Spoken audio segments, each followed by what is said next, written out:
నాకు రాజకీయాల్లో లోతులు తెలియవు అనుకోవద్దు, రాజకీయం చేయడం రాదు అని కూడా అనుకోవద్దు. కొంతకాలం క్రితం తెలంగాణ ముఖ్యమంత్రి రేవంత్ రెడ్డి చేసిన వ్యాఖ్యలివి. జూబ్లీ హిల్స్ ఉప ఎన్నికల్లో కాంగ్రెస్ పార్టీ గెలవడం కష్టం, మాకు భారత రాష్ట్ర సమితికి మధ్య 10% పైగా ఓట్ల తేడా ఉంది, ముఖ్యమంత్రి ఒక్కరికే గెలుస్తామన్న నమ్మకం ఉంది. ఎన్నికల ప్రచారం ప్రారంభమయ్యాక కొందరు మంత్రులు చేసిన వ్యాఖ్యలివి. రేవంత్ రెడ్డికి కాంగ్రెస్ అధిష్టానం అపాయింట్మెంట్ కూడా ఇవ్వడం లేదు.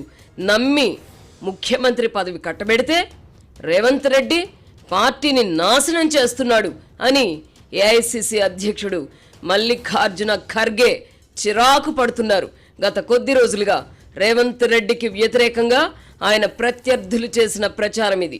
ఇప్పుడు జూబ్లీ హిల్స్ ఫలితం వెల్లడైంది. ఈ ఉప ఎన్నికలో కాంగ్రెస్ పార్టీ